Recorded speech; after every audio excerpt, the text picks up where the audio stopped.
Today, I don't want to cut it too much on Bob's time.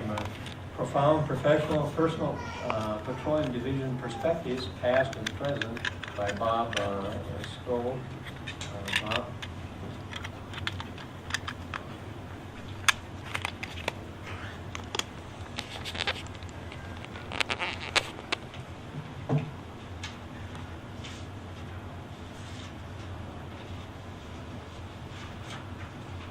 Well, I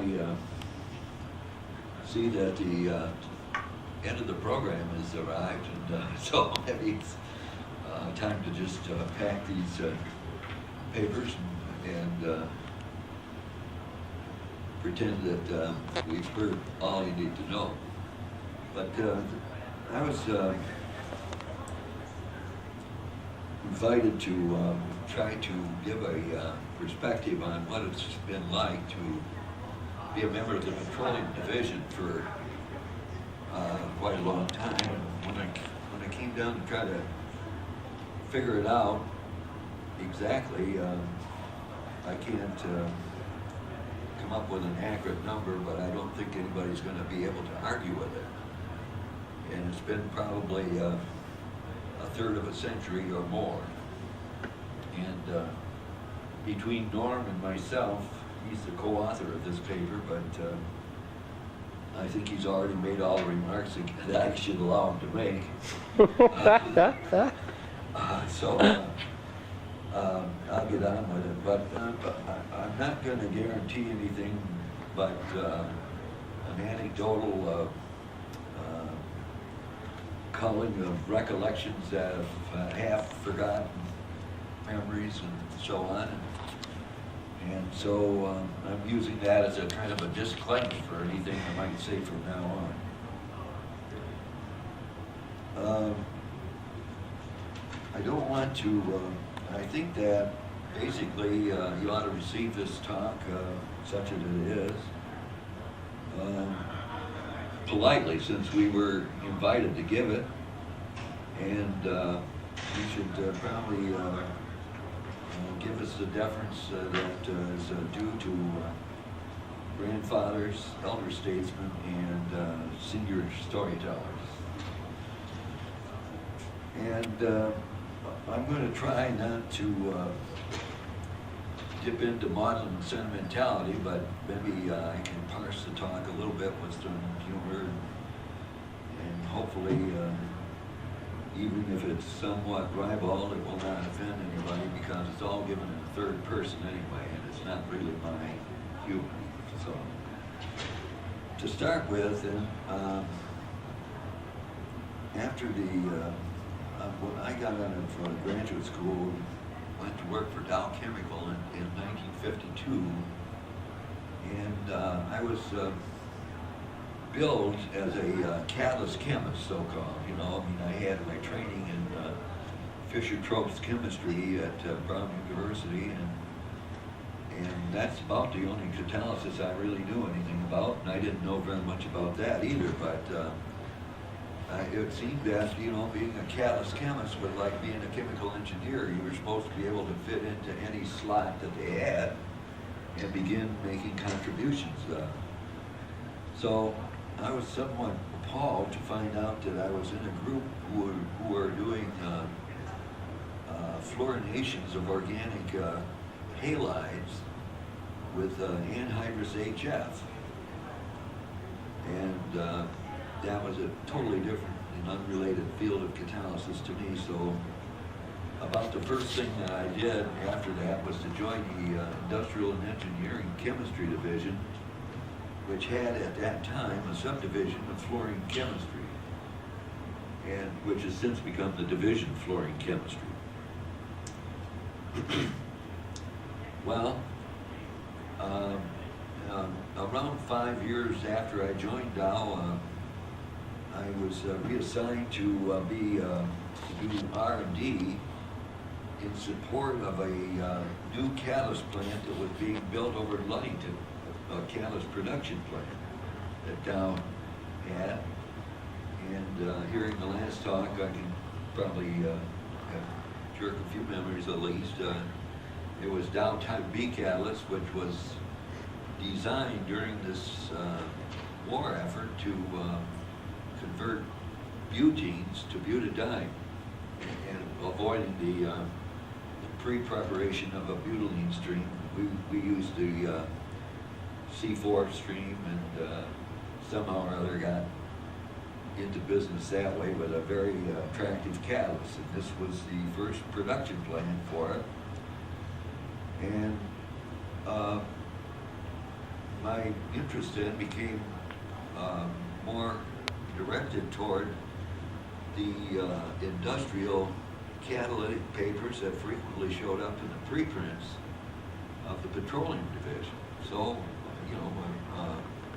wasn't too long before I was going to the meetings, the ACS meetings, and going to hear the papers that were of interest to me in the petroleum division.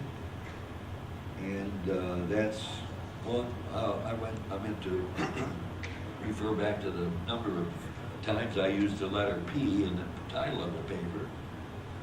And that would be one of the P's that stands for, the programs of the petroleum division. And then the second thing that was remarkable to me about it was that we always got a copy of the preprints. And in those days, the way the publications and so on went, it was 2 to 3 years before many of these papers got published in the literature. And all that time you had this advanced copy of it, and sometimes even the paper would never even be published in the literature. So it was a very distinct advantage at that time to be a part of the petroleum division and to have the benefit of having the preprints, which is the second time emphasizing the letter P. Now, my earliest recollection of division membership that I can ascertain with any certainty is in 1965, when I had been living in Ludington for a number of years by that time, and I and 2 other colleagues of mine traveled from Ludington by car to Detroit to attend the American Chemical Society meeting in Detroit. And I invited my colleagues. We were the only 3 PhDs in the whole town of Ludington, so we weren't really allowed to go to the meeting. We were taking personal vacation to go to the meeting, but and we drove down there, and we signed up to go to the petroleum division dinner, which incorporated a plant tour over in Windsor, Canada, of a well-known distillery over there. Plant. Anytime you see a social event that's in conjunction with a tour of a distillery, it's something you better take advantage of. So we went over there. Buses took us under the river, under the Detroit River into Canada, and we were entertained at the Hiram Walker Distillery in Canada, where we found that most,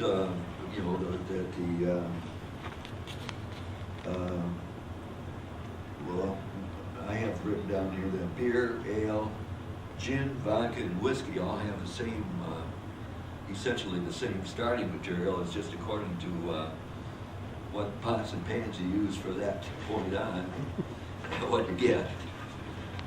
And so we were entertained quite royally there with many samples and so on. And we ended up at an attitude adjustment period where we met a fairly charming, elderly a woman who probably thought we were famous industrial chemists, the 3 of us, but we talked with her anyway because basically we were neophyte chemists at the time, and we were kind of stricken at being in the company of so many other people, but this lady was quite energetically involved in discussing why she was there.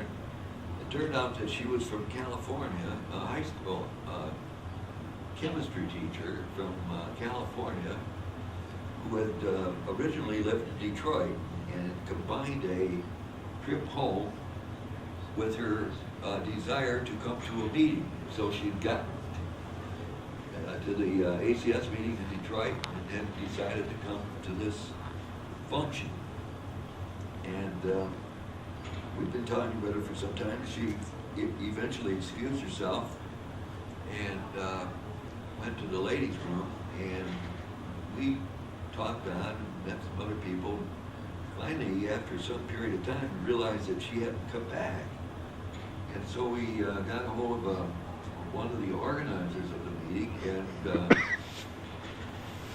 basically told him that she had disappeared in the women's lounge and hadn't been in there for quite a while. So they went in and found that she had maybe overstocked or gotten too excited or something, and was just profoundly unable to navigate at all.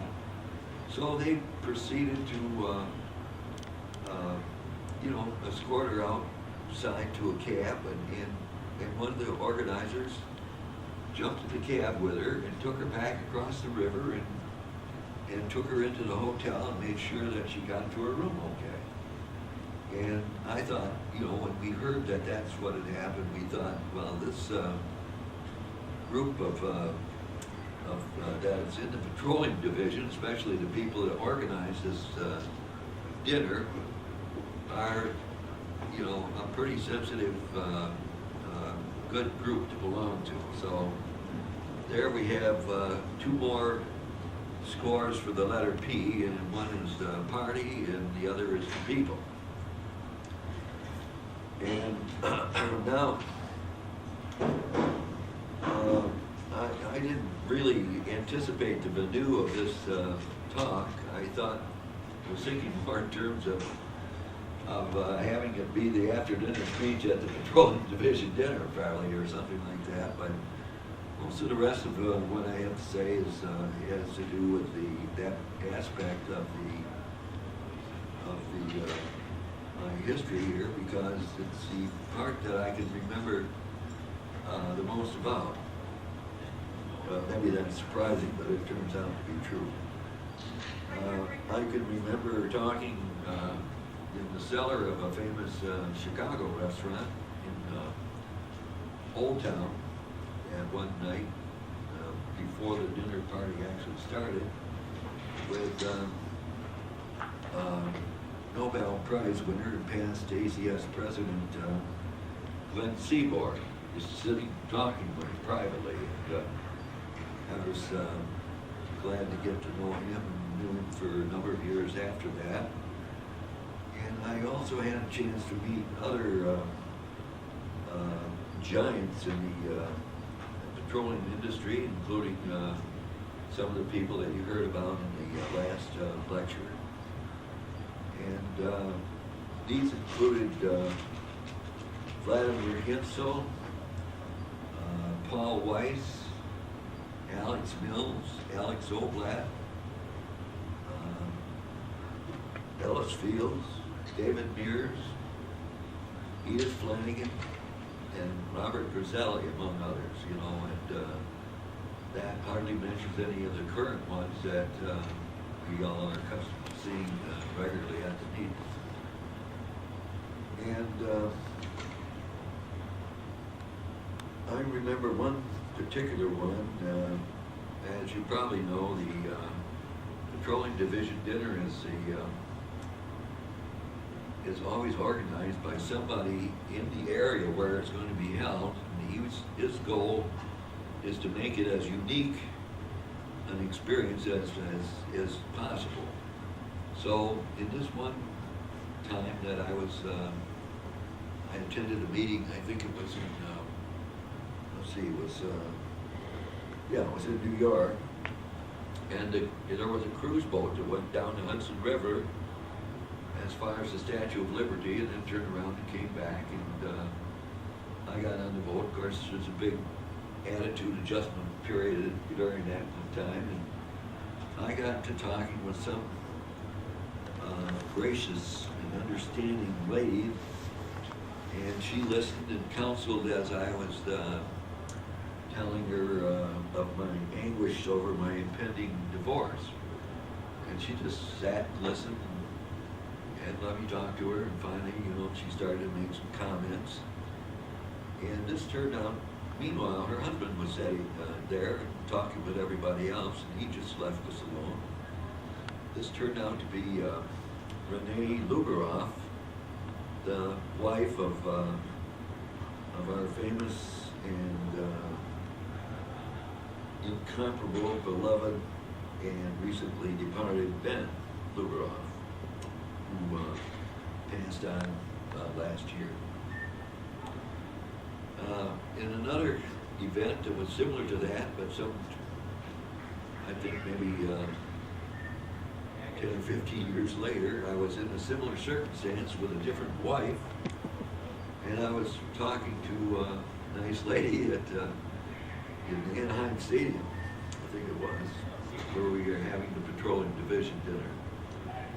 And this time it turned out to be Jeanette Fields, who, she not only listened, but she kind of took her pound of flesh as well by making me dance the jitterbug with her for the rest of the evening, so which I really didn't mind doing anyway.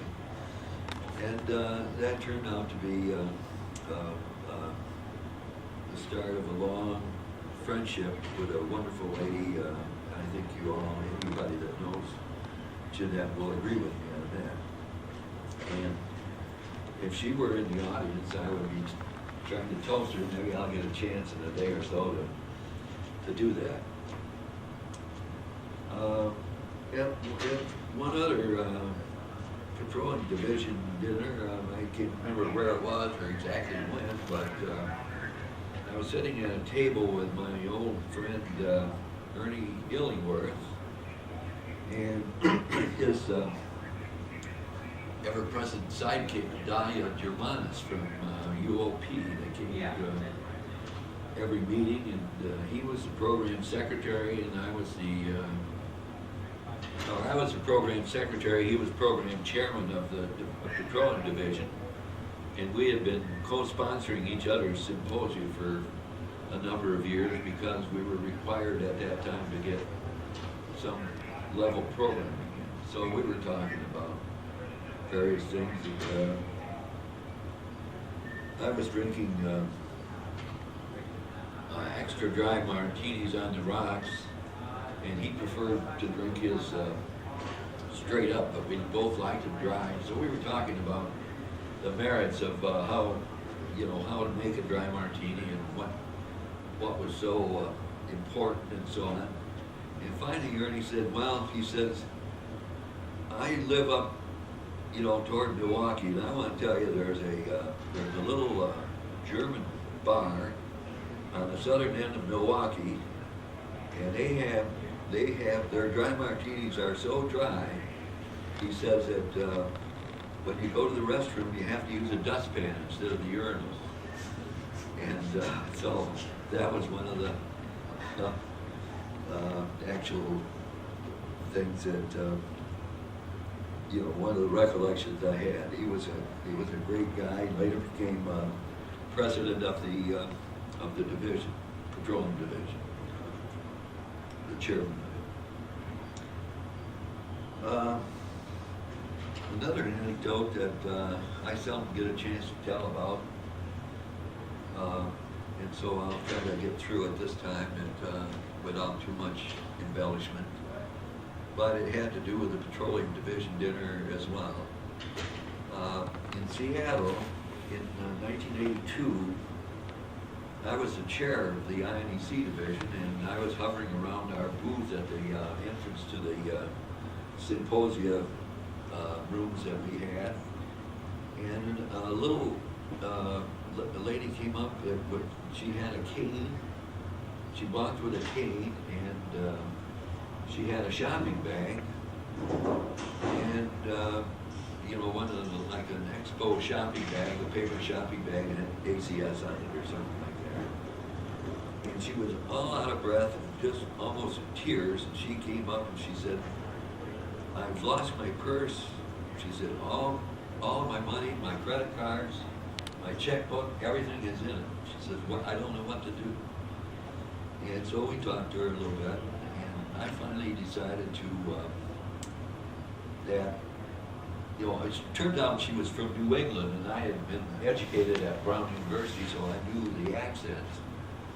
And so here she was out in Seattle with no money, and so I said, "Well, I'll write you out a check, and when you get home, well, you can mail it back." And I gave her my business card.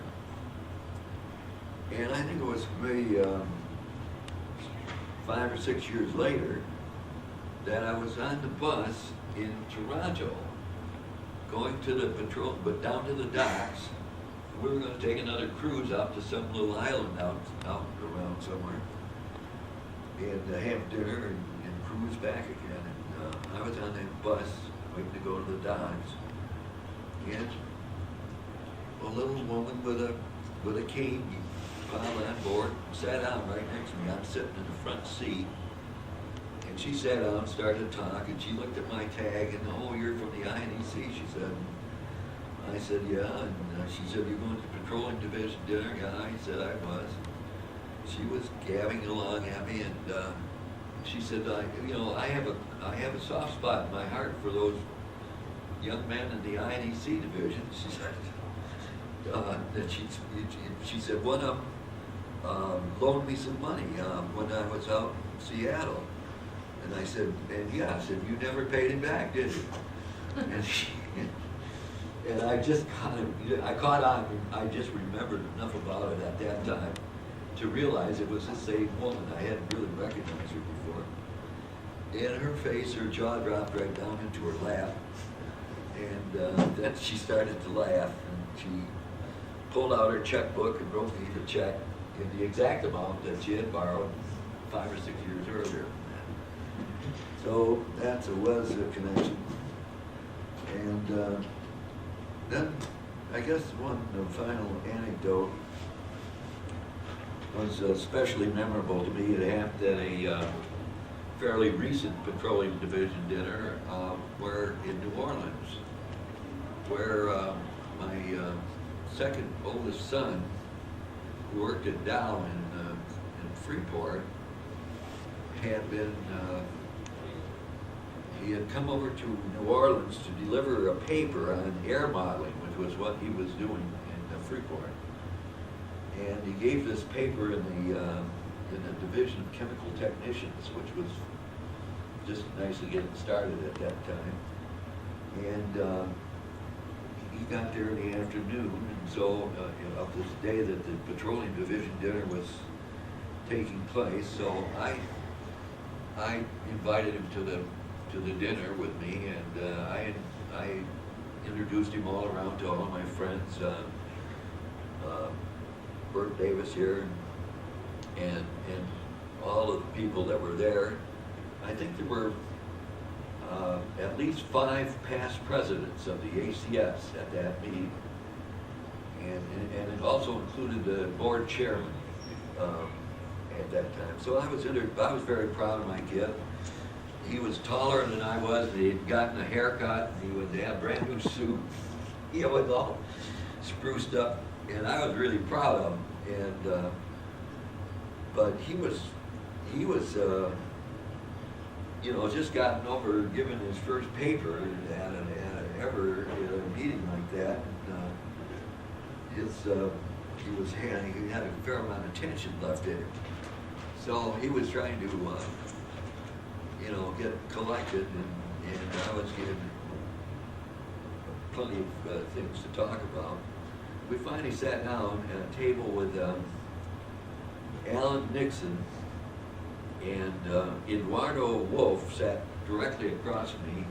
He's a professor of chemical engineering at the University of Notre Dame. And on each side of Eduardo was a very attractive young woman. Both of them are attractive. They were different, but attractive.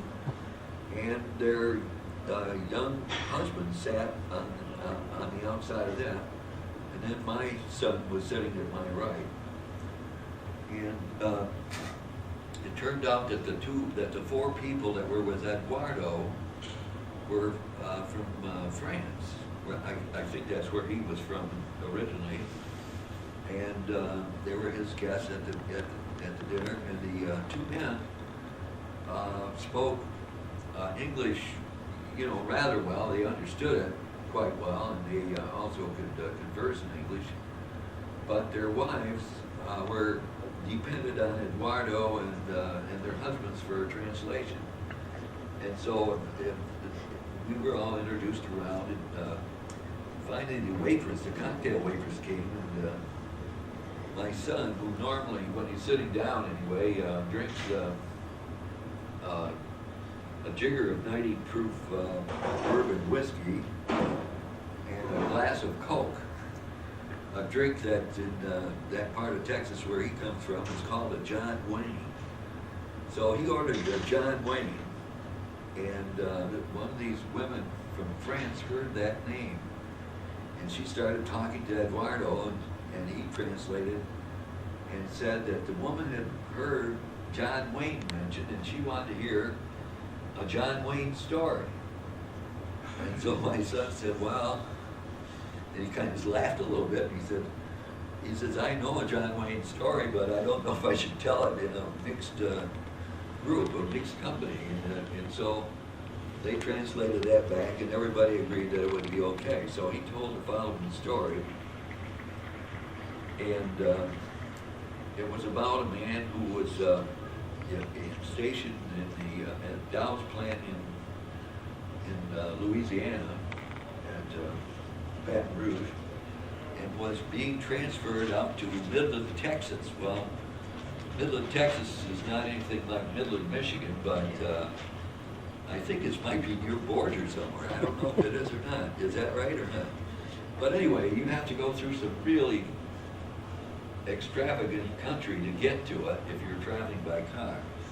And he had decided he was going to move out there, and he knew that in order to make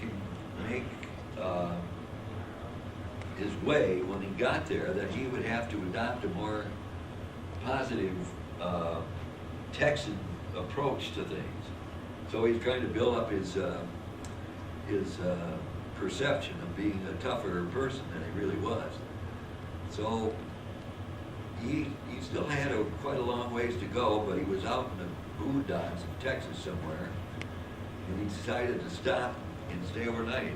And he went into this bar and decided at that bar that he was going to practice his new personality. And he had a baby alligator that he took in with him, kind of cradled in his arm. And he went up to the bar, and the bartender came over, and he says, what's with the alligator? And he said, well, there's a trained alligator, my pet alligator, and put him on the bar. And he wrapped the forehead of the alligator on the forehead. The alligator opens his jaw like that. It's just a little alligator. And he took out his member and placed it across the lower jaw of the alligator, and then he wrapped it on his forehead again. He closed down, but he didn't quite bite through. And he was trained, not to hurt the man. And then he said, in his best John Wayne voice, would anybody else like to try that? And he looked up and down the bar, and most everybody was not willing to do it. But the little fella at the end of the bar said, well, he says, I wouldn't mind doing it if you promise not to rap me on the head so hard. And so that story went to the French man first, and everybody was, and Eduardo had totally fallen off his chair by now and was useless as a interpreter. And the women, all they could do was smile and wonder what was going on, because they didn't really they could see the actions and everything, but they couldn't understand the story.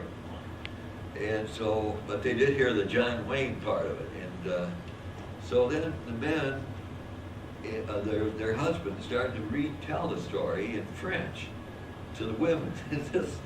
And as you saw the story unfold again, and they were going through the same actions and so on, the whole thing was just, you know, just so funny that we had never, well, I'll never forget it. Turns out that it was quite a memorable time. And Alan Nixon, by that time, had gone beyond the point of caring what we were doing. So, and so the whole evening was quite good. And so I finally have finished. I think I've got pretty well done here what I intended to say. And basically, that the patrolling division for me has been this, well, I even forgot probably when I brought up here. It involves the programs, the preprints, the people, and the party, the patrolling division dinner. And that kind of caps off my feelings about the division. I've really been thrilled, and it's with a lot of humility that I recognize that I've had a chance to be in the company of giants, including Banks, who I always felt had more to give than he was recognized for, even though I think he was highly recognized anyway. And so I guess that'll be the end of the talk, unless there's something. Thank you very much, Bob. Appreciate the time. Any questions? Did the postmistress from the Isle of Man acknowledge your contribution? No. Did she write back? No. Well, that was that was me. That was his yes, part. I understand. They issued that stamp, and that stamp circulated internationally, and it's basically Frank Phillips and Miles Standish uniform. But it circled. It had a wide distribution in that. Did you get one of them? Oh yeah, I have some. Okay. I have some mounted in my house. All right. Well, I'd like to copy. Fine. Okay, Mark. Okay. In terms of closing comments, I'd just like to say one thing. If you look back and think of the training and the tools that we had to work with during the period of time all this technology evolved, and that, just think what it'll be like in the future with all of the instruments and capabilities and knowledge that we have today. And I think it's something to think about. Thank you very much for coming.